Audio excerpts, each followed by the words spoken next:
Our 5 team captain seniors: quarterback Matthew Baldwin, defensive back Nate Perotti, center Matthew Herrera, defensive tackle Cade Langston, and defensive end Reed Bacon.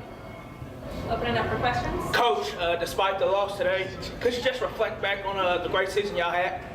It's an awesome year. I mean, I've got the best kids in the world, and it's a long season, 19 weeks of tackle football. It's a grueling year. These guys are worn down, and not to mention they're awesome students. All 5 of them sitting here, incredible student athletes.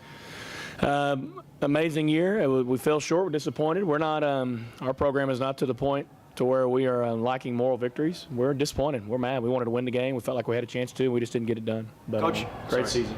Sorry, Coach. You want to talk about the adversity you guys faced in the first quarter when your quarterback went down? Yeah, obviously we lost a player like Matthew. He did his very best to get himself ready to play, and his knee just wouldn't hold up, and so we lost him. And yeah, I mean that set us back a little bit. It took us a minute to just get everybody on the same page. We had looked at some things though. In the event that Matt couldn't play, I thought Hudson came in and did a nice job. Took some time though to kind of settle down. Man, coming into the game, did you kind of think that your knee wouldn't hold up a little bit in the first quarter coming into the game? I came in, I prepared all week to play, so I don't think that was in my mind that I thought maybe I would come out, but yeah, I just didn't expect that at all. So yeah, just a bummer that happened. Matthew, how do you feel that your backup paired in your stead?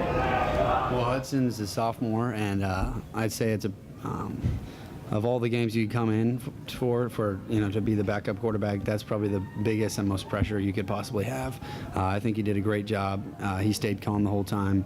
I mean, again, he's only 16 years old. He has 2 more seasons. I think he's got a chance. He's got the potential to be the best quarterback to come through Lake Travis. So, I mean, Hudson's got a lot in front of him, and he's going to move on from this. But I think he did a great job. Coach, what does it say about your team? 21-0. You lose your quarterback in the first play to actually take the lead. It says something about intestinal fortitude, I would imagine.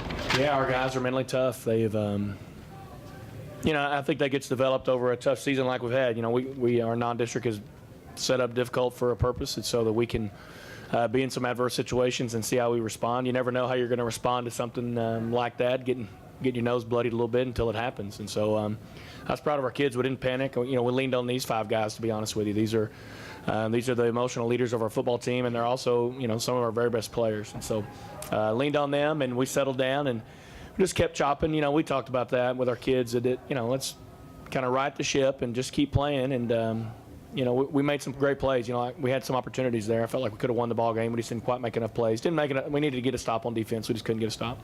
Coach, talk about Brock Sturgis for them. Just how tough was he to stop? Yeah, he's a great player. They've got a lot of them. They wore on us a little bit, and we had a hard time tackling. But that's what excellent skill players will do. So we knew they were a really good team. We knew that if they were able to just kind of grind it out, that we'd have a tough time. When Matthew got hurt, did you guys change anything as far as your offensive game plan? No, our offensive coordinator, Mike Wall, had a plan with Matthew and sprinkled in Hudson some in running situations or even when we needed to sprint out and play action. And then also we had a plan for if Matthew couldn't go. And so, unfortunately, we were hoping Matthew would be able to go for a while and give it, get in there and play some, and then he just wasn't able to go much. And so.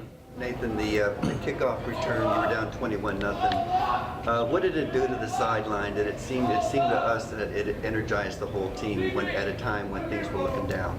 Can we hand him a mic? Sorry.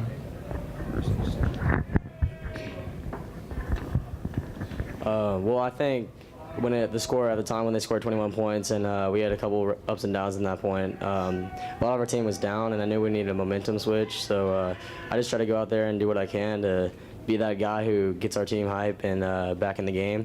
And I know all it takes is one play to get back in the game, and our team they lift their heads back up and we can come back. We've been in a 17 deficit with Judson, and we knew that just one play can change the whole course of the game. So we just know to go out there with our heads high and not think about what just happened, pick, interception, fumble, or whatnot. Just forget about it and move on.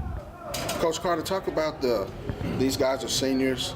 These guys are voted team captain by their teammates. This is not something the coaches pick. These are the guys that the 63 guys in that locker room wanted to be the face of the program. They wanted to be the leaders, and they have been an incredible like I said, they're all great players. They're all great off the field. They're all great on the field. And I can't thank them enough. I'm hurting for them. These are like my sons. And it's sad, too. You know, we said we want to play football as long as we could, no matter what. This was the last game. We wanted to go out on a high note. But, God, I love these guys. These are incredible young men. I told them that, you know, if my daughter's lucky enough to marry a guy like any of these 5 one day, I'd be very, very proud. So.